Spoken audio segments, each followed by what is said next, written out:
បងប្អូនឃើញខ្ញុំស្លៀកពាក់អញ្ចឹងថាខ្ញុំខ្មាស់គេអត់ខ្ញុំអត់ខ្មាស់ទេបងប្អូនគឺខ្ញុំសប្បាយរីមែនតើឃើញលទ្ធផលបងប្អូនស្រឡាញ់ខ្ញុំគឺសប្បាយមែនតើមុនដំបូងគឺខ្ញុំខ្មាស់គេដែរបងប្អូនតែយូរទៅអត់អីទេខ្ញុំថ្ងៃហ្នឹងគឺខ្ញុំពិតជាសប្បាយរីករាយមែនតើពីព្រោះថាមានបងប្អូនយើងគាត់ស្រឡាញ់គាត់ចាប់អារម្មណ៍ទៅលើមុខខ្ញុំមែនតើក៏ដូចជាសម្លៀកបំពាក់ខ្ញុំក្រហមសុទ្ធនេះដែរគឺគាត់ចាប់អារម្មណ៍តែម្ដងឃើញបងប្អូនយើងនេះខ្ញុំឲ្យទៅឃើញគាត់ខ្សែគាត់ញញឹមអញ្ចឹងណាខ្ញុំមានសេចក្តីសុខដែរបងប្អូនឃើញពួកគាត់ចាប់អារម្មណ៍គាត់សុំថតដែរទៅថតរូបថតអីអ្នកខ្លះក៏រៀនថតទេអត់ហ៊ានសុំថតទេព្រោះគាត់ខ្លាចថាខ្ញុំយកមកដើម្បីកាត់លុយទេពីបានកាត់លុយទេហើយនេះអ្នកមិញគាត់សុំថតដែរអូយអូនបើ free អញ្ចឹងវិញសុំថតមួយដែរ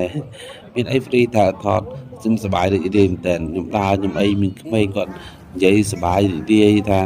អូយមួកក៏ធំម៉ែប្រជិតក្មេងហ្មងក្មេងអត់ទៅក៏ហ៊ាននិយាយឯងហើយខ្ញុំបានចូលរួមនៅក្នុងតន្ត្រីជនពិការបងប្អូនគឺសុទ្ធតែម៉ាក់អ៊ំអី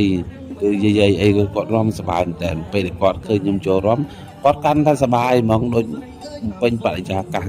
សំបីតអ្នកមើលហ្នឹងក៏គាត់សប្បាយដែរគាត់រីករាយដែរលើកកាមេរ៉ាមកថតខ្ញុំគ្រប់គ្នាខ្ញុំនិយាយទៅពិតជាមោទនភាពមែនតើ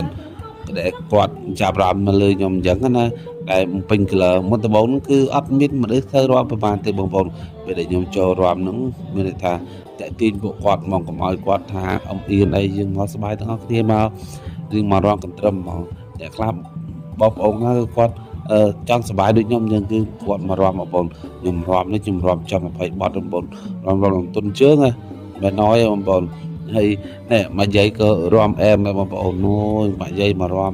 វាជាហាត់ប្រាណអញ្ចឹងបងប្អូនកុំប្រកាន់អីច្រើនខ្ញុំសប្បាយមែនតើថ្ងៃនេះគឺខ្ញុំសប្បាយអស់មកបងប្អូនជាពិសេសឃើញខ្ញុំដើរ4 5ជុំហើយមករួម20 30បាតទៀតអូយសប្បាយខ្លាំងបងប្អូនអត់តែក្រោយនឹងមកទៀតហើយខ្ញុំអរគុណមែនតើដែលបងប្អូនស្រឡាញ់